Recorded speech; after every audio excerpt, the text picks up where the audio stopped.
Buenos días, este hermoso sábado de tiempo de Pascua, 16 de mayo. Soy el padre Fernando Luis, aquí nuevamente en la parroquia San Ignacio de Loyola en San Juan, para hablarles sobre María en este mes de mayo, el mes de María.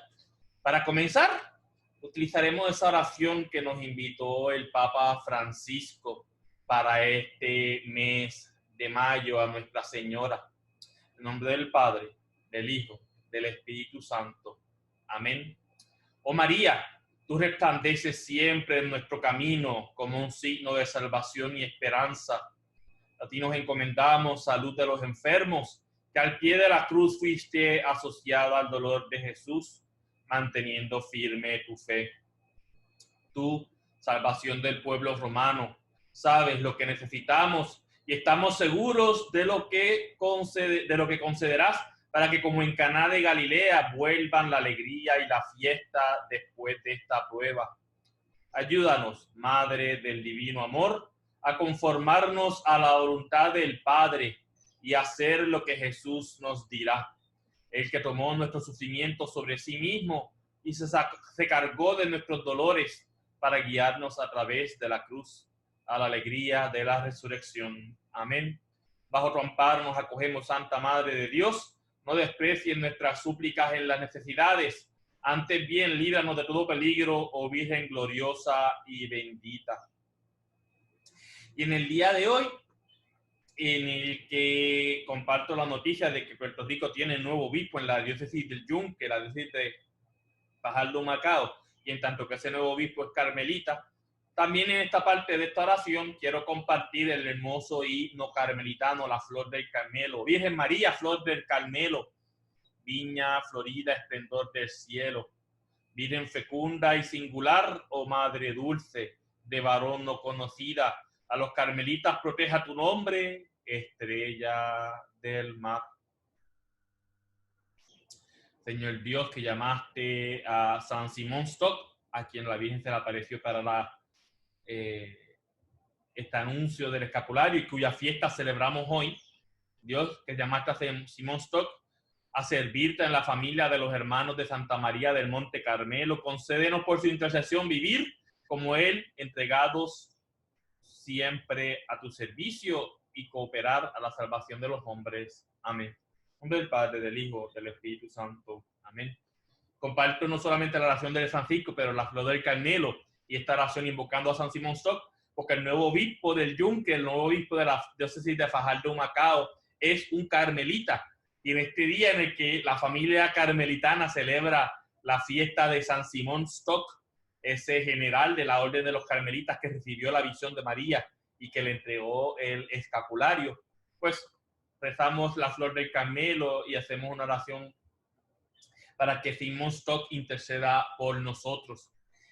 Pero para continuar, hoy la Compañía de Jesús también está de fiesta. Hoy la Compañía de Jesús conmemora a el beato Francisco Bóvola, que fue mártir, Andrés Bóvola, que fue mártir, y también parte de la tradición de la compañía celebra a San Juan Nepomuceno, que aunque ya no lo es, en su momento fue el segundo patrono y protector de la Compañía de Jesús y cuya fiesta la iglesia también celebra hoy. Haré esas oraciones al final invocando a Andrés Bóvola y a Juan Nepomuceno para cerrar la charla de hoy. Para no seguir hablando sin entrar en el tema que nos toca hoy, quiero hablarles entonces de el dogma de la Asunción de María. Este es el cuarto encuentro que tenemos en el que voy hablando un poquito de esta María en el mes de mayo, el mes dedicado a María, todo lo que creemos sobre ella y cómo ella nos acompaña y cómo nos acercamos a ella de nuestra fe. El dogma de la Asunción de María es el último de los 4 dogmas declarado, hablaré un poco más de eso al final, pero la fiesta litúrgica de la Asunción de María es el 15 de agosto. El 15 de agosto, los católicos bizantinos, la Iglesia Ortodoxa, más que el dogma de la Asunción, celebran lo que ellos dicen la dormición de María, que está muy relacionado con la Asunción.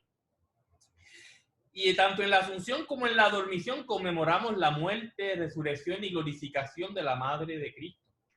Con esta creencia proclamamos que María fue asunta por Dios al reino celestial de Cristo en la totalidad de su existencia espiritual y corporal. Volviendo entonces a la Iglesia Latina, hoy que habló de la Asunción de María, como dije, la fiesta es el 15 de agosto, y con esta fiesta que conmemora este dogma, celebramos un conjunto de fiestas.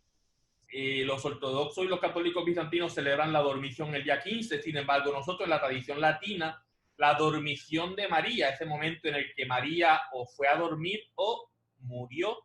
Nosotros en la iglesia, los padres de la iglesia solían no usar la palabra morir, porque Cristo ha derrotado a la muerte, ha pisoteado la muerte con su muerte. Entonces, cada vez que alguien moría, decía cuando esta persona durmió o cuando una persona derramó la sangre o asumió la espada, cuando son mártires, ¿no? Entonces, cuando hablaban de terminología de dormir, normalmente hablaban de la muerte, la dormición de María. Muchas personas creen devotamente que María no murió. Yo creo que pues, es parte como era ser humano, que pues, ella murió, durmió el día 13 de agosto, conmemoramos, asunta el 15 de agosto, coronada el 18, y luego en la octava de la Asunción, el 22 de agosto, celebramos la fiesta de María Reina, ¿no?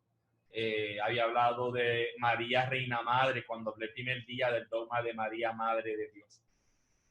Y aunque voy a hablar de la Asunción del Cielo, estamos en el mes de mayo, que es el mes de María. El mes de agosto, aunque celebramos la Asunción, el mes de agosto está dedicado a la Inmaculada Concepción. Y menciono porque la fiesta de Inmaculada Concepción por varios años se celebró el 22 de agosto para cerrar la octava de la Asunción, esta devoción de la Inmaculado Corazón no la Inmaculada Concepción, me disculpo, el Inmaculado Corazón de María. La fiesta del Corazón Inmaculado de María se celebraba en muchas fiestas diferentes. El Papa Pío VII instituye una fiesta en honor del Purísimo Corazón de María. Luego el Papa Pío IX la confirma y fue en 1944 que el Pío XII extiende oficialmente con el nombre del Corazón Inmaculado de María esta devoción a la Iglesia Universal y la pone el 22 de agosto para cerrar la Asunción de María, para celebrar la octava. Y fue con el fin de obtener por medio de la intercesión de María la paz entre las naciones, libertad para la Iglesia, la conversión de los pecadores, amor a la pureza, la práctica de las virtudes. El Papa Pío XII ordenó que se celebrara entonces en esta octava de la Asunción y que luego, 6 años más tarde, él mismo declarará la Asunción como dogma. Lo aclararé un poquito hasta el final. Con la reforma postconciliar, pues esta fiesta en 1970 se movió, la unieron los dos corazones a la fiesta del Sagrado Corazón de Jesús, que por la aparición a Santa Margarita María de Alacoque se celebra en la octava del Corpus, eso es el viernes después del Corpus Christi, y en 1970 se unen las dos fiestas del Sagrado Corazón, del Corazón de María y Corazón de Jesús, y la fiesta de Inmaculada pasó del 22 de agosto al sábado después de la solemnidad del Sagrado Corazón de Jesús, después de la octava de Corpus. Pero por mucho tiempo, el Inmaculado Corazón se celebró el 22 de agosto y por eso el mes de agosto está dedicado al Inmaculado Corazón de María, igual que el mes de mayo está dedicado a María. Pero vamos entonces a la fiesta, a el dogma que estamos hoy para discutir, el dogma de la Asunción de María. Y quiero aclarar que esto es diferente a el dogma, la creencia de la ascensión. Jesús ascendió a los cielos, Dios se lo llevó, pero Jesús un verbo más activo. Jesús asciende a los cielos en su éxodo y hablaré de ello. Jesús es el nuevo Moisés. y por eso asciende a los cielos.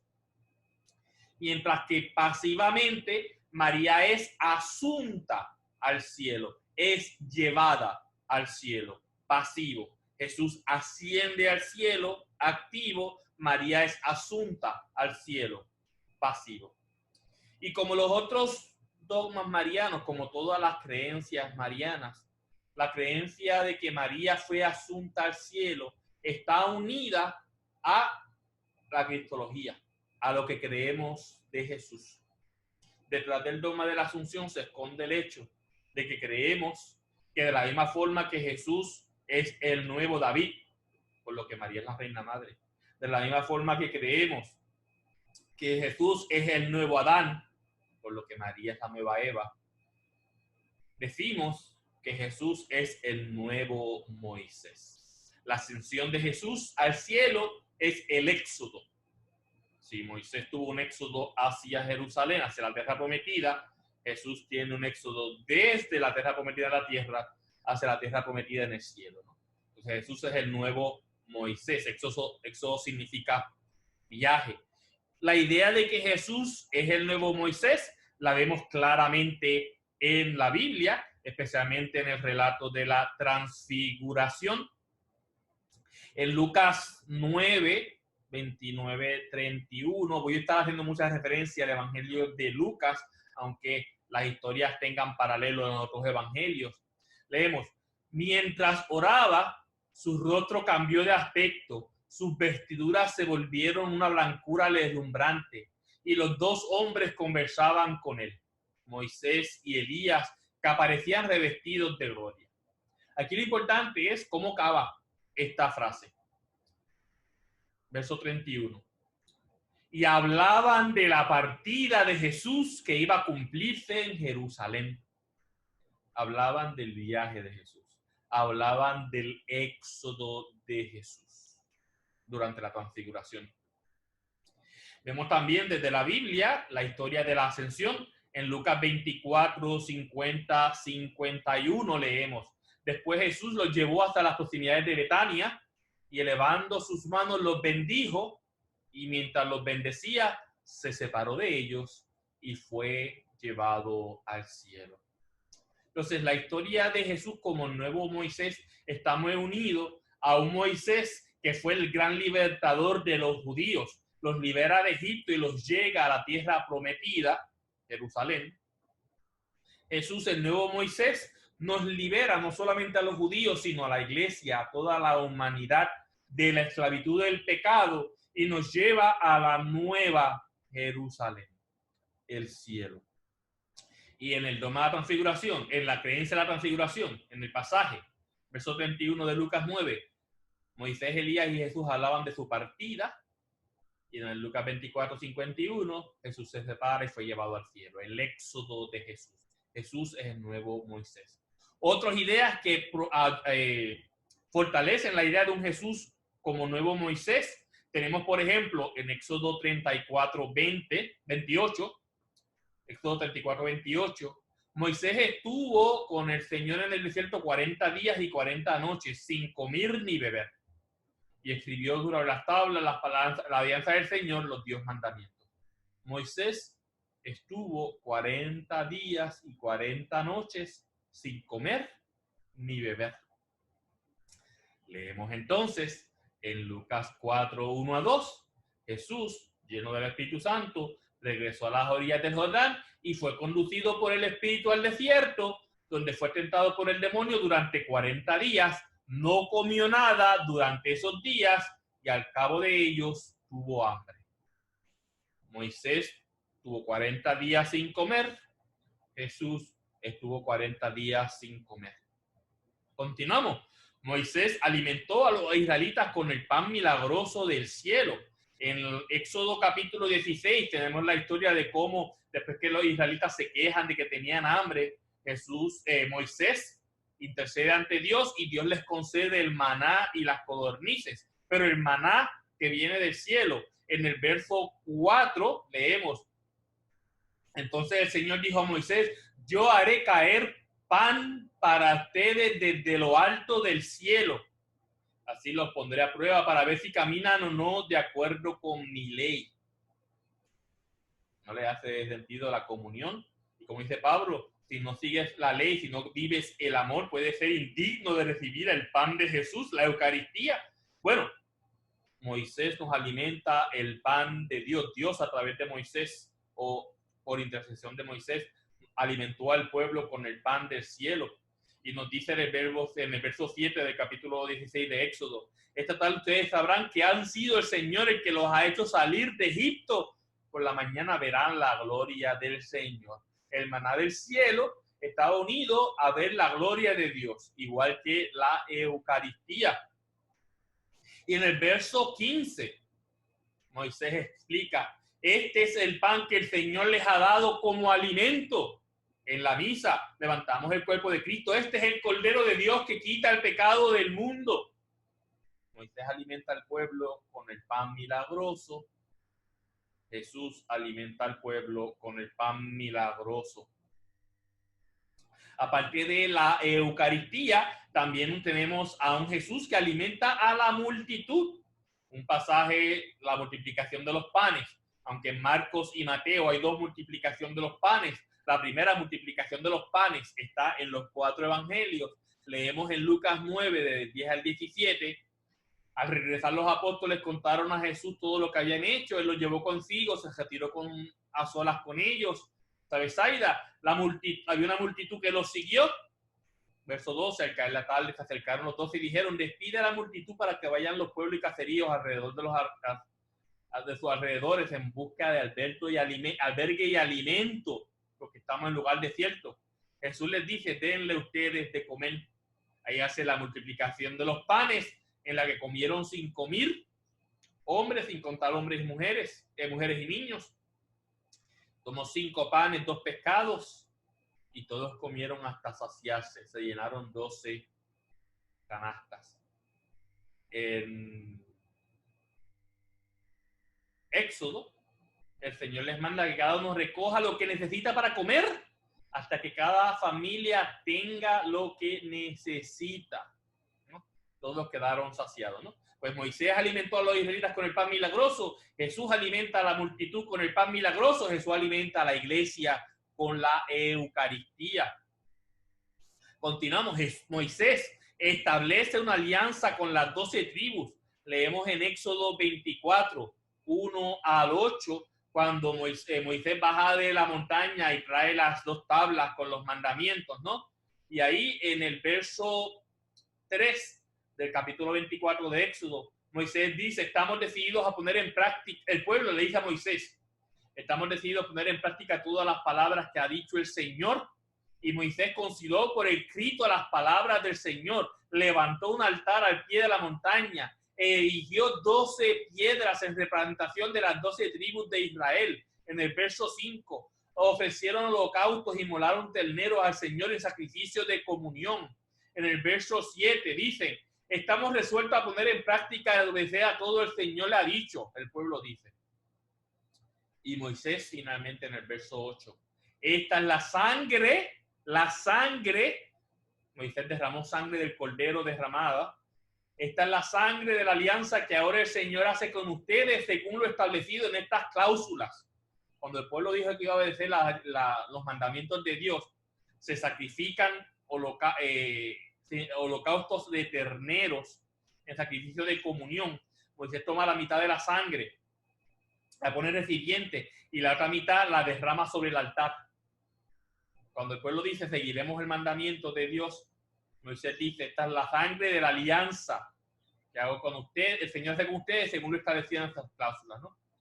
¿Saben por dónde voy? La alianza que Jesús hace con la iglesia. Leemos en los evangelios, específicamente en Marcos 22, del 14 al 20, el narrador de las palabras de institución, la última cena, pero específicamente en el verso 20, Jesús toma la copa diciendo: esta copa es la nueva alianza sellada con mi sangre derramada por ustedes. Una primera alianza derramada por Moisés, sella la primera alianza con Moisés. Una segunda alianza, la sangre derramada por Jesús, sella la segunda alianza de Jesús. Recuerden que Antiguo Testamento es alianza, Antiguo Testamento es la antigua alianza de Dios con su pueblo, Nuevo Testamento, nueva alianza de Dios con su pueblo, ¿no? Pues Jesús es el nuevo Moisés. Lo vemos en el Éxodo de Jesús, la transfiguración, la ascensión, los 40 días de ayuno, alimentando a la multitud y la alianza. Con esto, si Jesús es el nuevo Moisés y la figura de Moisés no solo está unida a la alianza, al Éxodo, pero esa alianza se conserva en las tablas de la alianza en el arca de la alianza, ¿no? El arca de la antigua alianza. En Éxodo 25, de 8 al 9, le escuchamos. Dios le dice a Moisés, con todo esto me harán un santuario y yo habitaré en medio de ellos. En la construcción de la morada, toda su movilidad te ajustará exactamente a los modelos que yo te mostraré. Moisés le hace un santuario a Dios donde él mora. El arca de la alianza. Los versos ya de 10 a 22 describe un poco esa alianza, inclusive a lo que se pondrá dentro del arca de la alianza, ¿no?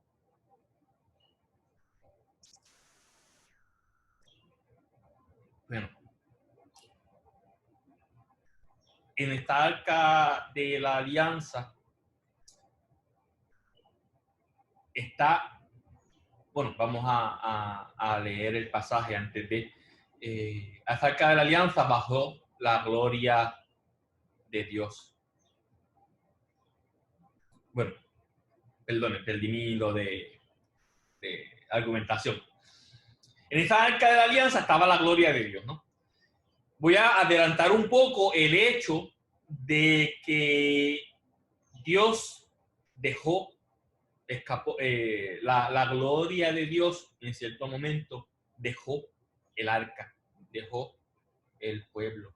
En los capítulos 10 y 11 de la profecía de Ezequiel, vemos cómo por la desobediencia del pueblo, Dios se aparta de la alianza.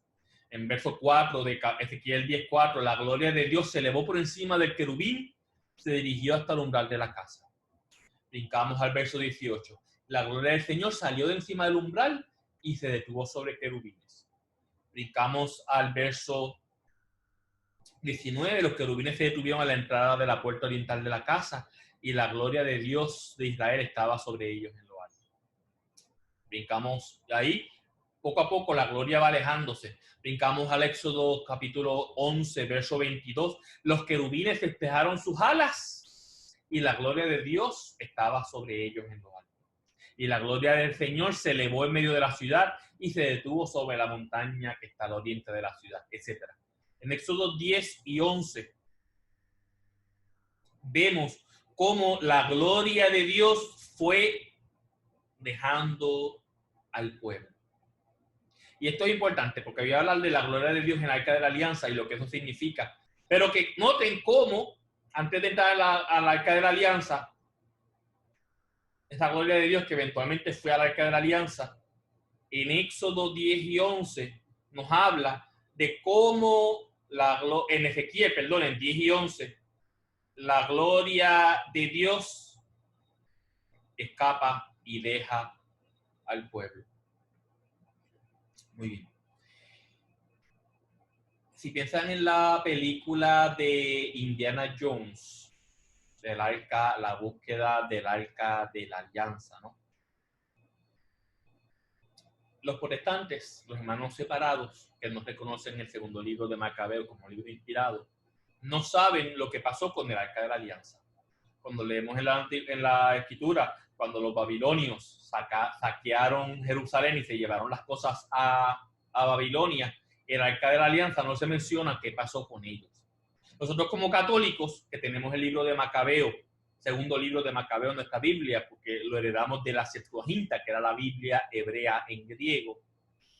En segundo de Macabeos, capítulo 2, versos 4 al 7, leemos: se decía en el escrito cómo el profeta Jeremías advertido por un oráculo, mandó llevar con él la carpa y el arca de la alianza.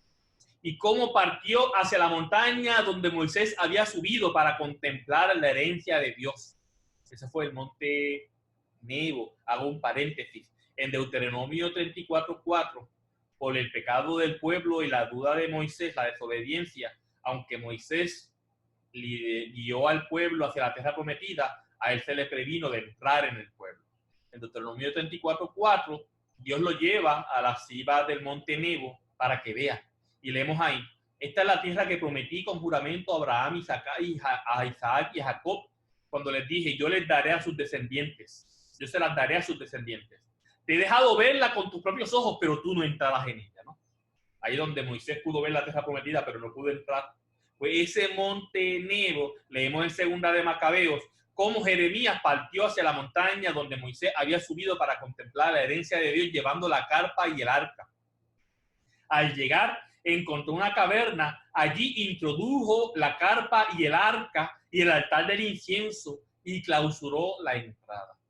Algunos de sus acompañantes volvieron para poner señales en el camino, pero no pudieron encontrarla. Y cuando Jeremías se enteró de esto, los reprendió.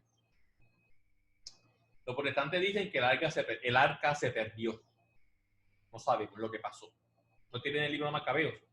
Nosotros que tenemos el segundo libro de Macabeos sabemos que esta aventura de Indiana Jones no tiene lugar porque el arca no se perdió. El arca fue oculta por Jeremías para que los babilonios no se la llevaran. Pero no solamente eso. Jeremías hace una profecía.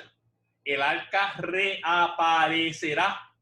En 2 Macabeos 2, versos 7b al 8, Jeremías dice: el lugar del arca quedará ignorado hasta que Dios tenga misericordia de su pueblo y los reúna. Tenga misericordia de su pueblo y los reúna. Esta frase es muy importante y volveré a ello. Entonces el Señor pondrá todo de manifiesto y aparecerá la gloria del Señor y la nube, como apareció en tiempos de Moisés y cuando Salomón oró para que el santuario fuera consagrado. En tiempos de Israel, la gloria de Dios vino primero sobre el arca de la alianza y luego, cuando Salomón construye el templo, viene sobre el templo. Ante la inminente invasión de los babilonios, Jeremías oculta el arca y profetiza que no será encontrada hasta que Dios tenga misericordia de su pueblo, hasta que la gloria del Señor y su nube reaparezcan. ¿Okay? Esto es importante. Cuando los babilonios destruyen el primer templo, se llevan al pueblo en diáspora. Cuando el pueblo regresa y en tiempos de Esdras y de Nehemías reconstruyen el templo, la gloria de Dios nunca volvió al templo. La nube que representaba la gloria de Dios nunca volvió al templo. El santo santorum del templo estaba vacío. El arca de la alianza tampoco estaba. Jeremías la escondió y cuando el pueblo volvió, que reconstruyó el templo, no solamente la gloria de Dios no estaba en el templo, el santo santorum estaba vacío. El arca de la alianza no estaba ahí. En los historiadores Josefo y Tácito leemos, y tengo aquí un libro, como decía Josefo en el libro de Guerras, y no había nada en el santo santorum. En el libro de historias de Tácito, decía cómo el general Pompeyo conquistó Jerusalén en el primer siglo y fue a Jerusalén hasta el templo, pero encontró el lugar vacío. Es decir, esa arca de la alianza oculta por Jeremías, en la cual estaba la gloria de Dios, nunca volvió al templo. El templo no tiene la gloria. Volvamos entonces a la imagen del arca. Quería ver esto porque voy a unir ahora la arca de la alianza con María, porque si Moisés es el nuevo Moisés, María es la nueva arca de la alianza, y quiero que entiendan la simbología de cómo es que eso ocurre, ¿no? Si vemos el pasaje de Éxodo, después que Dios dice que construyan una arca para él morar en el arca. Éxodo 25 del 10 al 22 tenemos la descripción de la construcción del arca. Varias cosas quiero resaltar. Primero, Éxodo 25, verso 10. Dios dice, tú harás un arca de madera de acacia. El verso 11, la recubrirás de oro puro. En el verso 16, en el arca pondrás las tablas del testimonio que yo te daré, las arcas de los 10 mandamientos de la alianza. Interesante para los hermanos separados que no les gustan las figuras, las imágenes. En el verso 18, en los dos extremos del arca forjarás a martillo 2 querubines de oro macizo. Dios está rompiendo su propio mandamiento de no hacer imágenes. No hacer imágenes de Dios. Dios no estaba opuesto a las imágenes, estaba opuesto a imágenes de dioses en contra del primer mandamiento. No estaba opuesto a las imágenes. Cierro el paréntesis, ¿no? Así, querubines de oro macizo. Oro en el verso 22. Allí me encontraré contigo y desde allí yo te comunicaré mis órdenes. Dios baja al arca. Eventualmente, en el arca de la alianza, donde he dicho, se puso las tablas de testimonio que leemos en Éxodo 25, 16. Damos un brinco en el tiempo. Éxodo 16, versos 32 al 35, narra un pasaje de lo que pasó con el maná. Después que Dios le da el maná al pueblo, dice Moisés, el Señor ordena lo siguiente, llenen de maná un recipiente, consérvelo para que sus descendientes vean el alimento que les di de comer cuando los hice salir de Egipto. En el verso 34, Aarón puso el maná en el recipiente y lo depositó delante del arca del testimonio. En el arca de la alianza estaban las 2 tabletas de la alianza, estaba un recipiente con maná del cielo,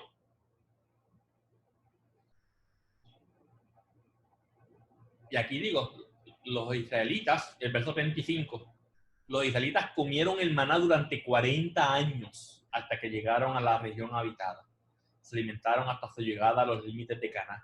Hago este paréntesis, porque aunque no voy a hablar de Cristo de Eucaristía, el maná, el pan milagroso, por eso es que lo uní, cuando Moisés le da el pan milagroso, no solamente tiene referencia cuando Jesús alimenta a las multitudes, pero tiene que ver con la Eucaristía, porque el maná fue el alimento del israelita durante su éxodo de Egipto a la tierra prometida. Cristo, que alimentó a la multitud, y eso era un presagio de la Eucaristía, Cristo nos da su alimento milagroso durante nuestro éxodo. Cristo está en Jerusalén, en el cielo, esperándonos, y en nuestra vida, en nuestro éxodo, nos alimentamos con el pan milagroso que es la Eucaristía. Moisés alimentó al pueblo a través de la intercesión de Moisés. Dios alimentó al pueblo durante su éxodo, y en Jesús Dios nos alimenta al pueblo durante nuestro éxodo. Entonces, en el arca de la alianza estaban las tabletas de los 10 mandamientos, estaba el recipiente con maná. Brincamos al libro de Números, capítulo 17, versos 17 al 25, donde se nos habla una historia de un pasaje en el que Moisés pide que cada tribu de Israel consiga una vara, y les dice, la vara del hombre que yo elegirá florecerá y acallaré las incesantes protestas que los israelitas levantan contra ustedes. Hay un pasaje de una mediación que tuvo que hacer Moisés. Y con esa profecía, en el número 17, verso 20, la vara del hombre que yo elija florecerá y acallaré las incesantes protestas que los israelitas levantan contra ustedes. Pueden leer el pasaje, número 17, 17 al 25. Pero sigo leyendo, ahí en número 17, en el verso 23, la vara de Aarón, correspondiente a la familia de Leví, floreció, daba brotes de flores y almendros. Y en el verso 25, Moisés dice, vuelve a colocar la vara de Aarón delante del arca del testimonio como un signo para los rebeldes.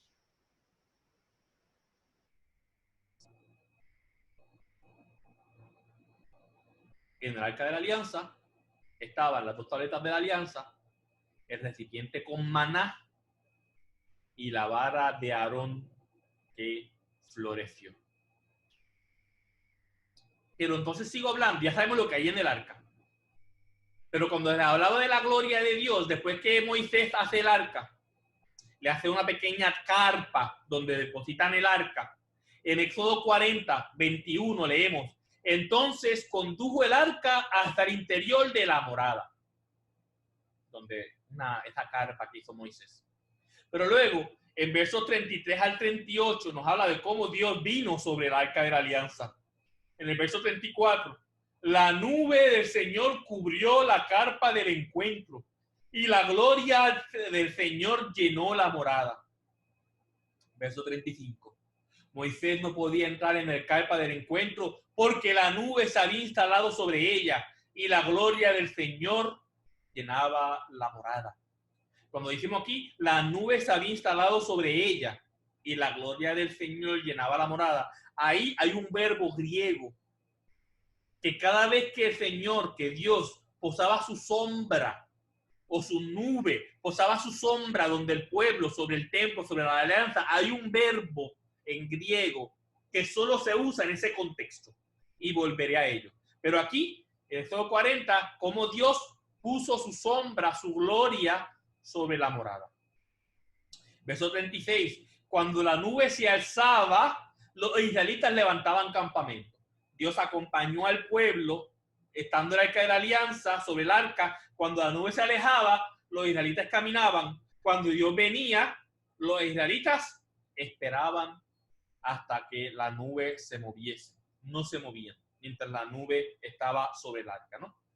El arca, la gloria de Dios posa su sombra sobre el arca, y en su éxodo los israelitas solo caminaban cuando la sombra se movía. Una vez llegan a la tierra prometida, leemos en los libros de Josué, en Jueces, en Batallas, cómo cuando la gloria de Dios, esa nube, estaba con el pueblo, ellos ganaban batallas, y cuando la gloria se iba, ellos perdían sus batallas, ¿no? Bueno,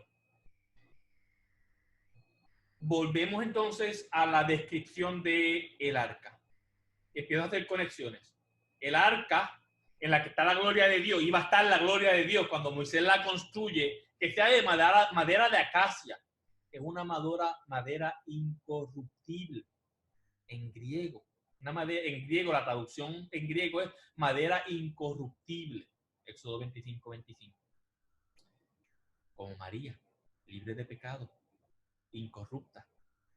La cubrió de oro, libre de impurezas, apuntando a María, pero también apuntando a la santidad absoluta del arca donde Dios hará su morada. En el libro de Números, capítulo 4, verso 5 al 6. Y cuando había campamento, cubrían el arca de la alianza con una tela de púrpura violeta, alguna traducción dice en azul. Y luego todo eso, el arca de la alianza con los candelabros, todo eso lo cubrían en el verso 8 de púrpura escarlata, algunas tradiciones de roja. Cubrían el arca de la alianza con azul y la arca de la alianza con todo lo que había en la carpa con rojo. ¿Han visto la iconografía de la Virgen María? El rojo y el azul, los dos colores con los que se viste la Virgen María. Y la gloria vino sobre el arca. Éxodo 40. La gloria de Dios vendrá sobre María. Te dije, como en el libro de Josué, cada vez que la nube estaba de Dios allí, ellos vencían. Cuando la nube se iba, perdían en Números 14, 44, 45, en Primera de Samuel 4. Bien, esta arca de la alianza, hecha de madera incorruptible, cubierta de oro, porque Dios iba a morar en ella, que se cubría de rojo y de azul cuando iba a moverse, donde Dios pone su morada, donde en el arca de la alianza estaban las tabletas de los mandamientos, estaba la recipiente con maná y estaba la vara de Aarón, el arca de la alianza. Esa arca de la alianza fue robada por los filisteos. En Primera de Samuel, capítulo 5, versos 1 al 12, leemos. Se narra la historia de lo que pasó con los filisteos, ¿no? Dice, los filisteos capturaron el arca de Dios y la mano del Señor se hizo sentir pesadamente, hiriéndolos con tumores. A través del capítulo 5, el capítulo 6, el capítulo 7, principio del capítulo 7 hasta 7:3, vemos cómo Dios hirió a los filisteos por tener el arca. Y hizo su mano sentir pesadamente, hiriéndolos con tumores. Los filisteos robaron el arca. En 1 Samuel, capítulo 6, verso 1, leemos, el arca del Señor permaneció 7 meses en territorio filisteo. Eventualmente, los filisteos, por todas las maldiciones y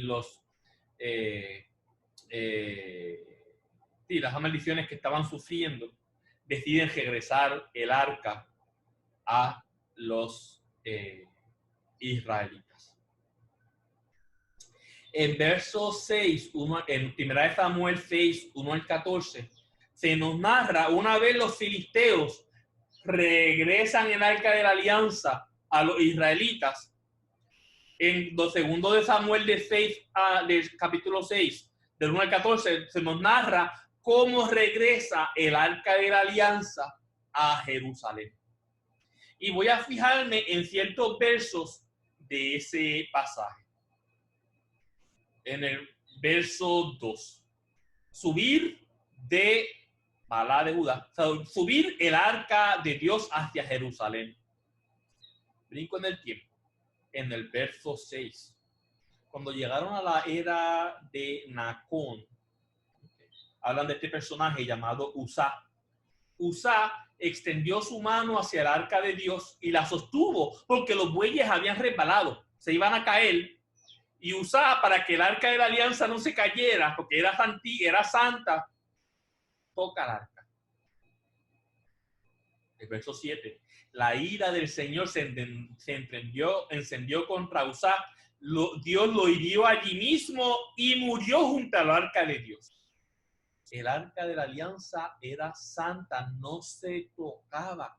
Cuando yo hablaba de María siempre virgen, de por qué José aceptó el voto de virginidad de María y no quiso tener relaciones con ella. Una María en la que decimos que José recibió el sueño, que el Espíritu Santo era quien había concebido el hijo de María.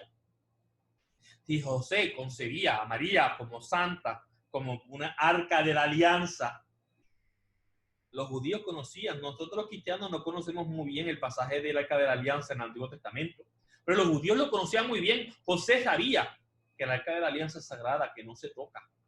Uzá, que trató de salvar el arca de la alianza para que no cayera al suelo, cuando tocó el arca, Dios lo hirió de muerte. Así es sagrada era. Pero la muerte de Uzá es importante también porque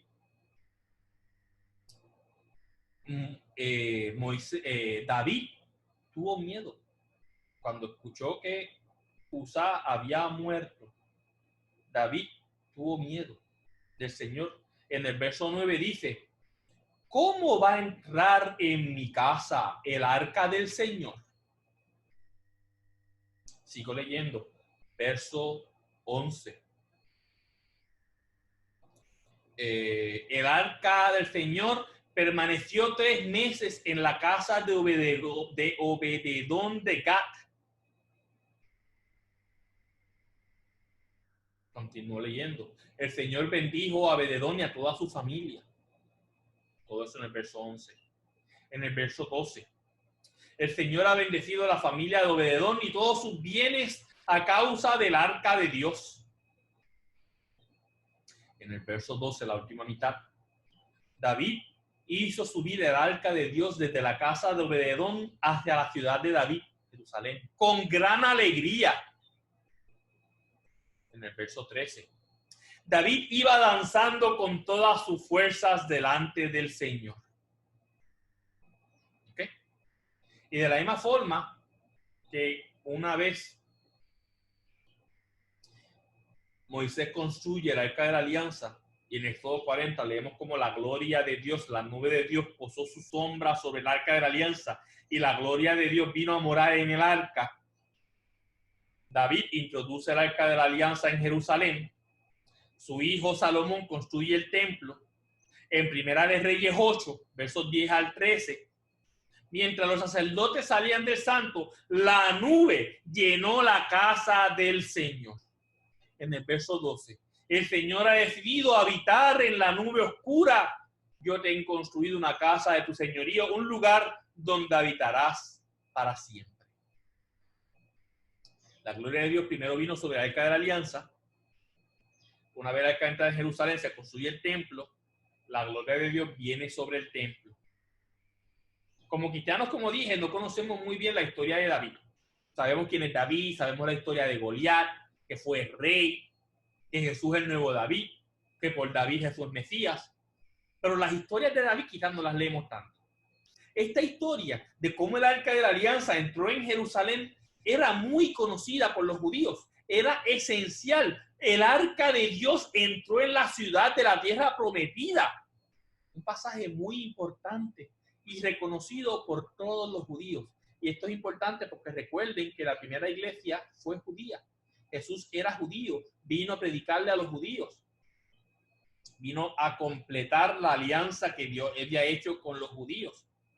Y esta historia de David, del arca de la alianza entrando a Jerusalén, es tan importante que está narrada en un salmo. En el Salmo 131 se recoge la historia de David entrando en Jerusalén.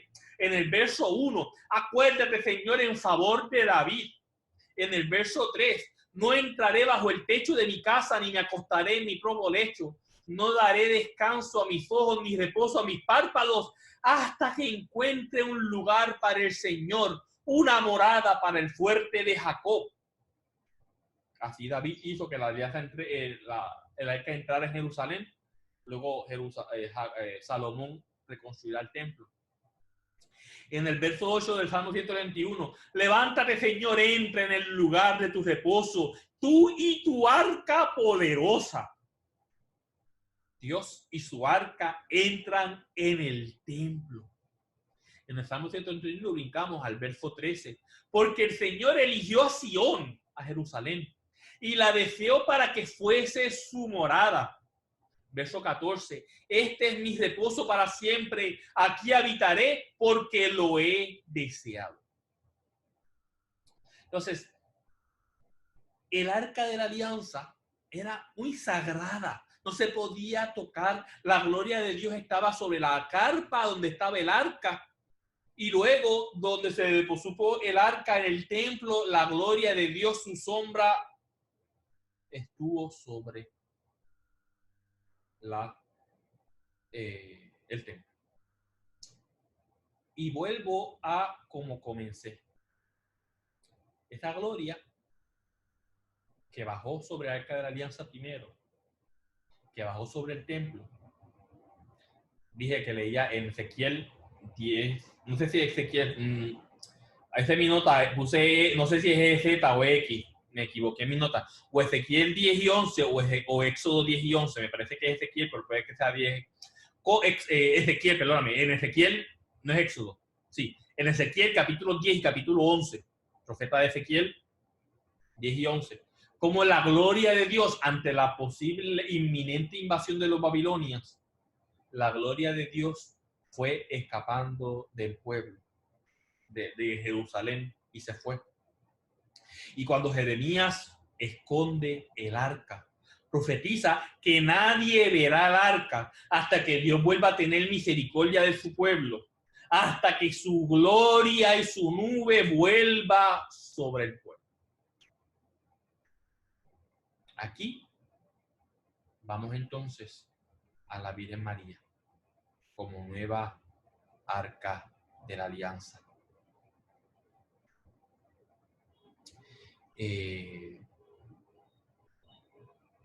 María es el arca de la nueva alianza. María es la nueva arca de la alianza.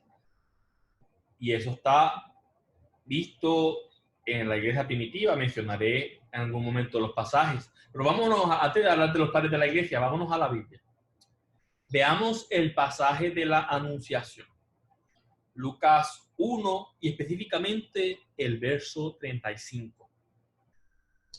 El Espíritu Santo descenderá sobre ti y el poder del Altísimo te cubrirá con su sombra.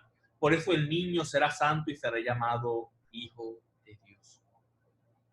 Recuerden que yo les decía que cuando Dios posó su sombra sobre el arca de la alianza y posó su sombra sobre el templo, cuando la gloria de Dios entró en el arca de la alianza y entró en el templo, había un verso griego. Ese verbo griego era espiquiazo. En inglés, overshadow. En español, cubrir con su sombra.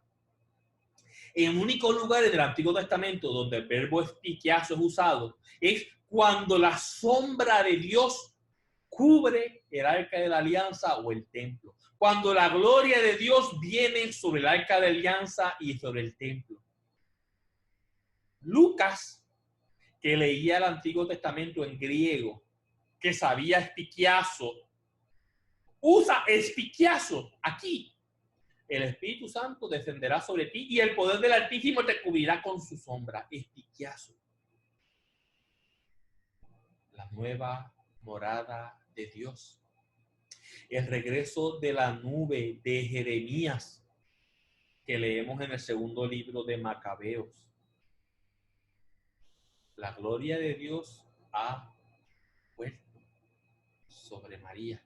Y leíamos en la profecía, nuevamente quiero, para no hacerlo de memoria, las palabras que Jeremías dijo en su profecía. El lugar quedará ignorado hasta que Dios tenga misericordia de su pueblo y los reúna. Nadie verá el arca de la alianza hasta que Dios tenga misericordia de su pueblo y los reúna. Y aparecerá la gloria del Señor y la nube, como apareció en tiempos de Moisés sobre el arca.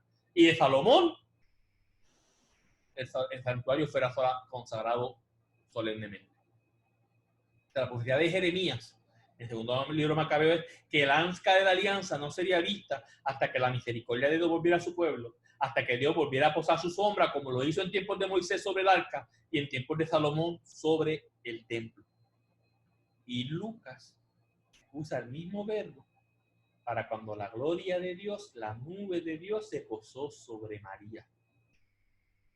La nueva morada de Dios, la nueva arca de la alianza, el arca de la nueva alianza. ¿Qué había en el arca de la alianza? Lo dije cuando hablé de María como la reina la reina madre. En el arca de la alianza estaba las tabletas de la alianza, la palabra dictada por Dios a Moisés, el maná del cielo y el varón florecido de Aarón. Aarón como sacerdote de la tribu de Leví. Una vez el Espíritu Santo se posa sobre María y Jesús, el verbo de Dios, es engendrado, asuma nuestra carne. Jesús, la palabra de Dios encarnada, la palabra de Dios dictada, tabletas, la palabra de Dios encarnada, el pan milagroso, maná, Jesús, que es el pan de vida, la vara de Aarón florecida representando su sacerdocio, Jesús, que es el sumo y eterno sacerdote. Los tres artículos que estaban en el arca de la alianza, todos representados en Jesús dentro de María. María, la nueva morada del arca de Jesús, de Dios, la nueva arca de la alianza. Y si no está claro, vamos al pasaje de la visitación. Lucas 1, 39 al 45. Lo voy a leer completo, o voy a leer y luego cogeré pasajes. En aquellos días María partió, fue sin demora a un pueblo de la montaña de Judá. Entró en la casa de Zacarías y saludó a Isabel. Apenas esta oyó el saludo de María, el niño saltó de alegría en su seno. E Isabel, llena del Espíritu Santo, exclamó: tú eres bendita entre todas las mujeres, bendito es el fruto de tu vientre. ¿Quién soy yo para que la madre de mi Señor venga a visitarme? Apenas oí tu saludo, el niño saltó de alegría en mi seno. Feliz de ti por haber creído que se cumplirá lo que fue anunciado de parte del Señor. María permaneció con Isabel unos 3 meses y luego regresó a su casa. Eso es el verso 56. La visitación. Lucas no solamente hizo referencia a María como arca de la alianza en la anunciación, cuando escoge, pudiendo usar cualquier verbo, escoge el verbo espiquiazo, usado solo cuando la sombra de Dios venía sobre la arca de la alianza en la carpa que hizo Moisés y sobre la arca de la alianza en el templo que hizo Salomón. Y Lucas usa ese verbo para identificar cuando la sombra viene sobre María. Tenemos el pasaje de la visitación. Cuando David tuvo miedo por lo que le pasó a Uzá, hizo que el arca de la alianza se quedase en las afueras de Jerusalén, en la casa de Obededón. Después que María recibe la anunciación del ángel, ¿cómo comienza la visitación? María partió y se fue sin demora a un pueblo de la montaña de Judá, a las afueras de Jerusalén, donde vivía Isabel. David no tenía miedo que el arca de la alianza entrara en Jerusalén. David pregunta: ¿cómo va a entrar en mí? ¿Cómo va a entrar en mi casa el arca del Señor? ¿Cómo va a entrar en mi casa el arca del Señor? Cuando María entra en casa de Isabel, ¿qué pregunta Isabel? ¿Quién soy yo para que la madre de mi Señor venga a visitarme? La historia de David. La casa de Obededón quedó bendecida en Samuel 6:12, ¿no? Las bendiciones que vinieron sobre Obededón y su familia.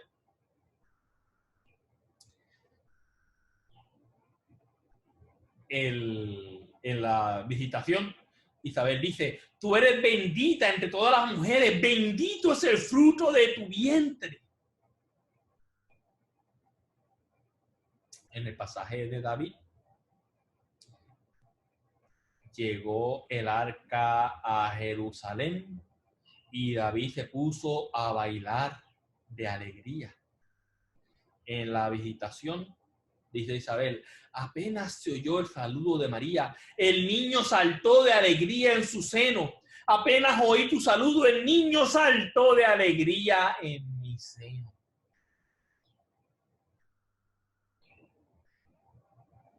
El pasaje de David, volviendo un poquito al principio, el arca estuvo en la casa de Obededón por 3 meses, verso 11. Que decimos en el verso 40 y 56 de Lucas 1. María permaneció con Isabel 3 meses. Cuando Isabel declara a María bendita, en el verso 45. Feliz de ti de haber creído lo que se cumplirá que te fue anunciado de parte del Señor. María dice ese bello poema del Magnificat. Proclama mi alma la grandeza del Señor. Se alegra mi espíritu en Dios mi Salvador, porque ha mirado a la humillación de esta esclava. Desde ahora me felicitarán todas las generaciones, porque el Señor ha hecho obras grandes por mí. Su misericordia es grande. En el verso 54, el Señor socorrió a Israel, su servidor, acordándose de su misericordia. ¿Qué decía la profecía de Jeremías? El arca de la alianza volverá sobre el pueblo cuando Dios recuerde la misericordia sobre su pueblo. En la visitación en el Magnificat, verso 54, socorrió Dios a Israel, su servidor, acordándose de su misericordia.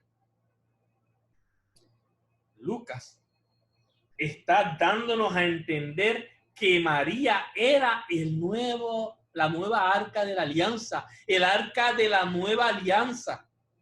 Y mencioné 6 de los 8. Hay 8, los dos hay una en la anunciación, una en el cielo y 6 en la visitación. En 8 lugares se identifica a María con el arca de la alianza.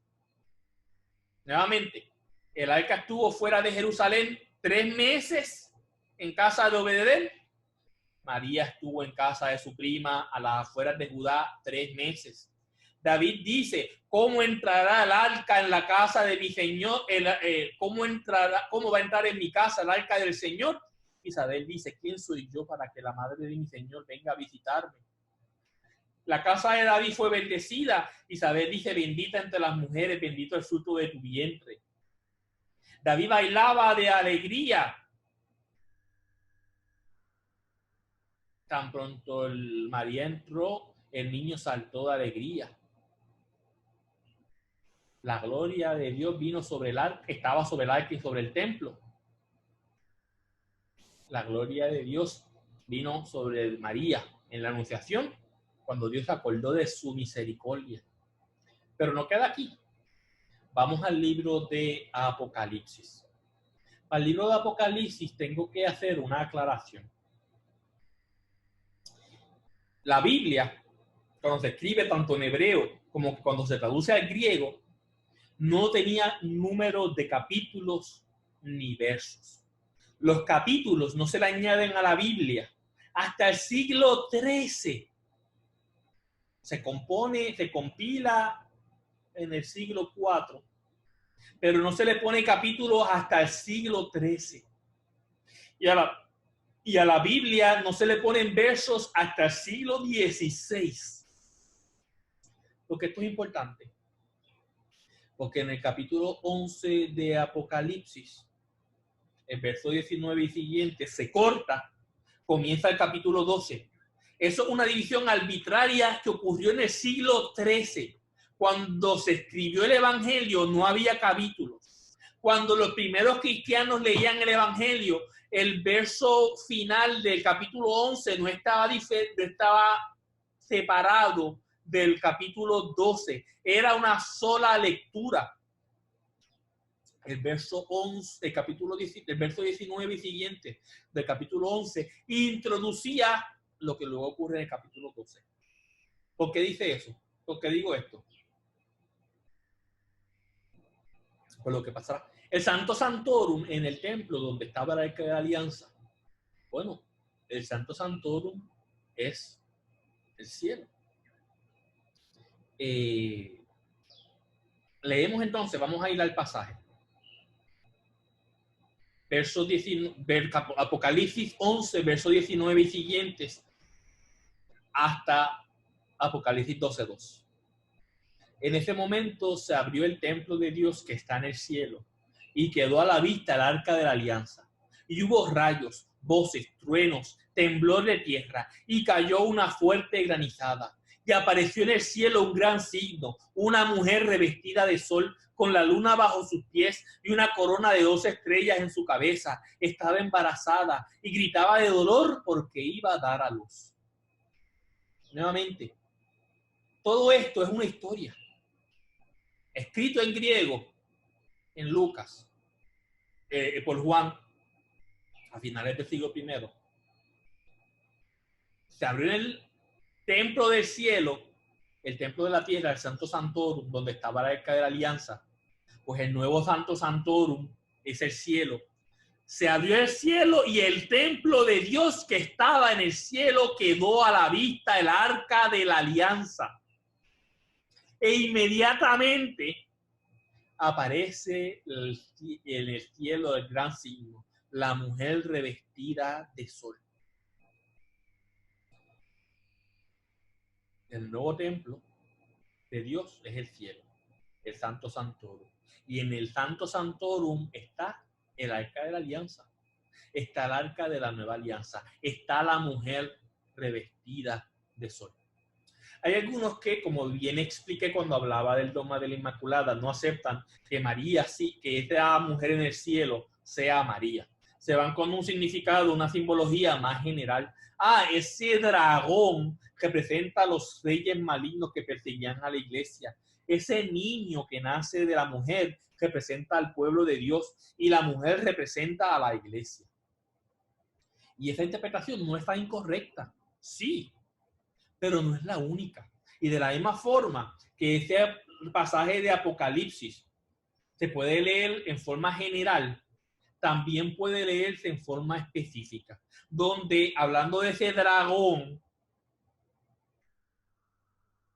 que está a la acechanza del niño que iban a nacer, menciona la serpiente. Y luego ese niño nos habla del Cordero de Dios. Y luego habiendo hablado del arca y la mujer decir que de la misma forma que el dragón que representaba a los reyes malignos, en tanto que hay una referencia a la serpiente y la serpiente es Satanás, el dragón también representa a Satanás.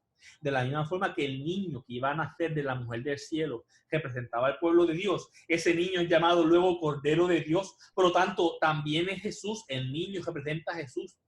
Y en tanto que la mujer representa a la iglesia, sí. Inmediatamente antes de la mujer estaba el arca de la alianza, que en Lucas ya es identificado con María. Esa mujer también es María.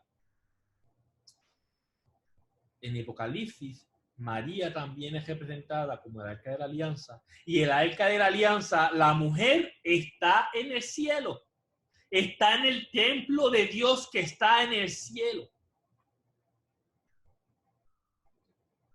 Así, ¿cómo llegó María a los cielos? ¿Cómo llegó el arca de la alianza al cielo? Todo esto, Jesús el nuevo Moisés, con todo lo que tiene que ver con Jesús, toda la historia del arca de la alianza, lo que representa,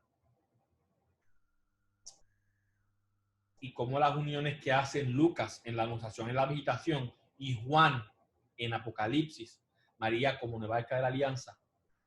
En 1950, el Papa Pío XII declara en la Constitución Apostólica Munificentissimus Deus, en el único uso de la infalibilidad papal declarada por Pío IX en el siglo XIX, y el único uso de la infalibilidad papal después que se declaró el dogma es cuando se declara el dogma de la Asunción de María. El dogma de la Inmaculada Concepción fue declarada antes de que se hiciera el dogma de la infalibilidad papal, pero también se dice, el Papa lo hizo de manera infalible. Dos usos de la infalibilidad papal, uno antes del dogma, uno después del dogma, ambos tienen que ver con María. 1950, Papa Pío XII declara la Asunción de María como dogma. Porque si el arca de la alianza, nos dice Juan en Apocalipsis, está en el cielo, es porque tuvo que llegar al cielo. María, que fue el lugar donde Dios volvió a morar en la tierra, donde estuvo la palabra no dictada como las tabletas, encarnada, donde estaba el pan, no el maná, sino el pan de vida, donde estaba no la vara de Aarón representando el sacerdocio, pero el sumo sacerdote. María es la nueva arca de la alianza. En los padres de la iglesia nos vamos a, por ejemplo, Hipólito, Atanasio, Jacobo de Serú, y ellos ya en tiempos de María, en la iglesia primitiva, estaban identificando a María como la nueva arca de la alianza. Hipólito escribiendo en el segundo siglo, principios del tercero. Atanasio escribiendo en el cuarto siglo. Y Jacobo de Serú escribiendo en el quinto siglo, principios del sexto. Todos ellos identifican a María como arca de la alianza. Hay base bíblica en Lucas, pero los padres de la iglesia ya están identificando a María como arca de la alianza. Y no solamente eso, los padres Modesto de Jerusalén y Juan Damasceno, escribiendo en el siglo VII y en el siglo VIII respectivamente, ya hablan de cómo María, siendo arca de la alianza, Dios se la llevó al cielo. Está en la Biblia que María es el arca. Está en la Biblia que el arca, esa mujer, está en el cielo. Los padres de la iglesia identifican a María como el arca. Los padres de la iglesia, más de 1000 años antes de que se declarara el dogma, y de 1300 años antes de que se declarara el dogma, identificaban a María como que María, no que dijeran que María fue asunta al cielo, hablaban de que María fue llevada al cielo con su hijo, por su hijo. El arca y la mujer están en el cielo, por lo tanto, María está en el cielo. Y de alguna forma llegó, pues fue asunta. Empezamos a usar la palabra, María fue asumida a los cielos, fue asunta al cielo. La tipología, el arca de la alianza hecha de madera incorruptible, María, la sin pecado, la madre de Dios, la inmaculadamente concebida, la siempre virgen. Jesús, que es el nuevo David, ascendió su éxodo como el nuevo Moisés al cielo.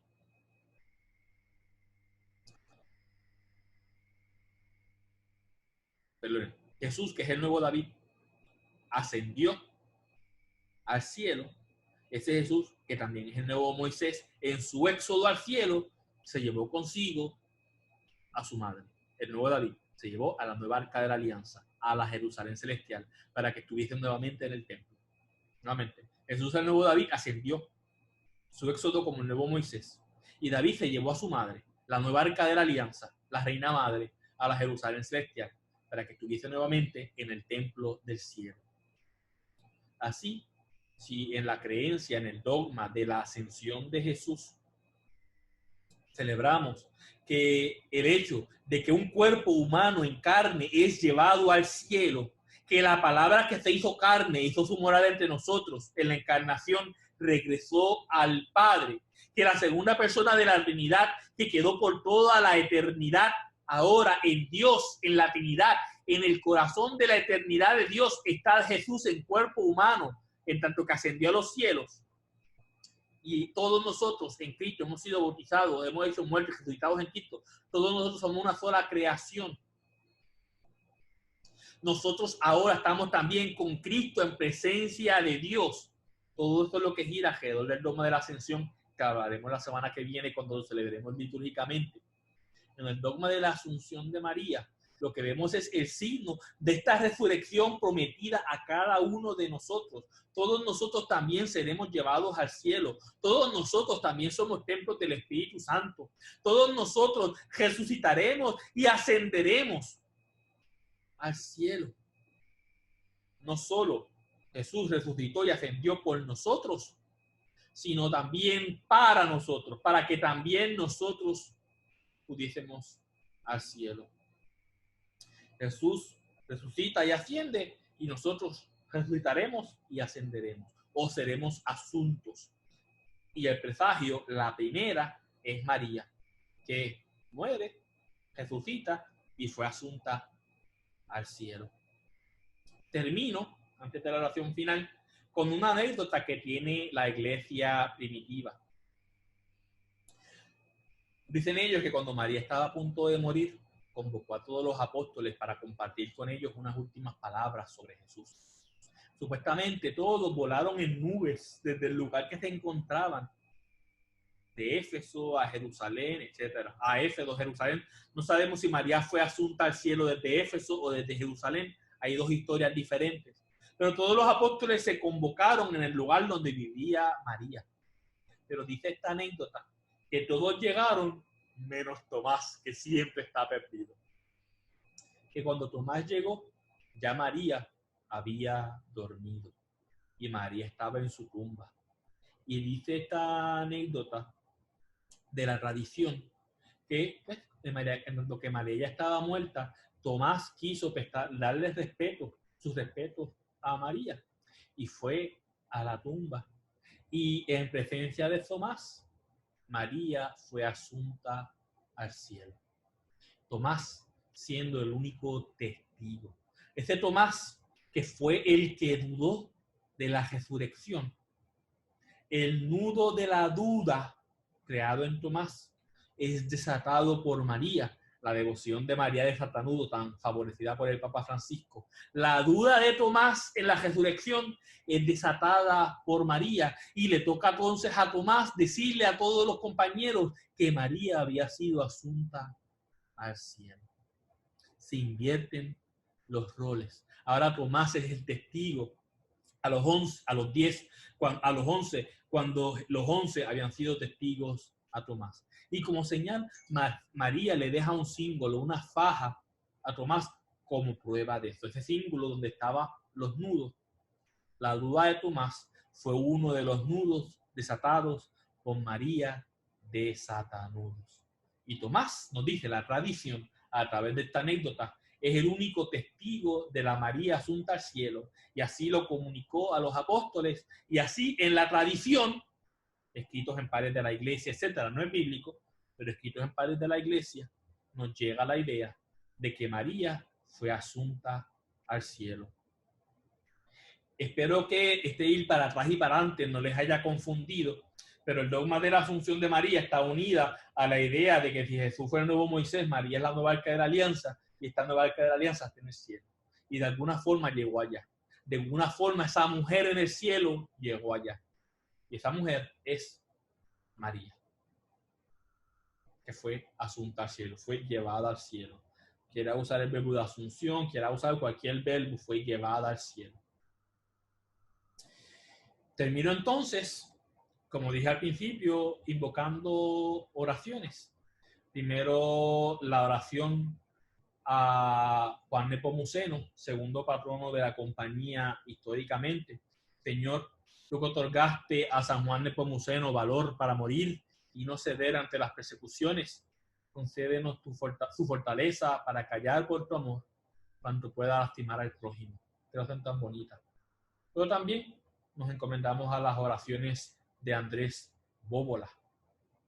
Dios nuestro, que por la muerte de tu Hijo quisiste congregar a tus hijos dispersos, haz que colaboremos fielmente en la obra que Él llevó a cabo, por la cual San Andrés Bóbola sufrió el martirio.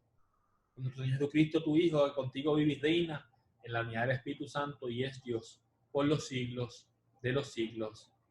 Amén. Y rogando siempre a nuestra Madre, bajo tu amparo nos acogemos, Santa Madre de Dios, no desprecies las súplicas de nuestras necesidades, antes bien líbranos de todo peligro, oh Virgen gloriosa y bendita. El Señor quede con ustedes, tengan un bonito sábado, el día de María, en este mes de mayo, el mes de María. El próximo encuentro, el martes, a las 11 de la mañana, les hablaré de un poco de las devociones marianas, las apariciones marianas y cómo hemos nosotros incorporado a María en nuestra vida de fe. Espero que me acompañen nuevamente el martes y que tengan una bonita Pascua, bonito tiempo de Pascua, que María siga acompañándoles. En el nombre del Padre, del Hijo y del Espíritu Santo. Amén. El Señor les bendiga.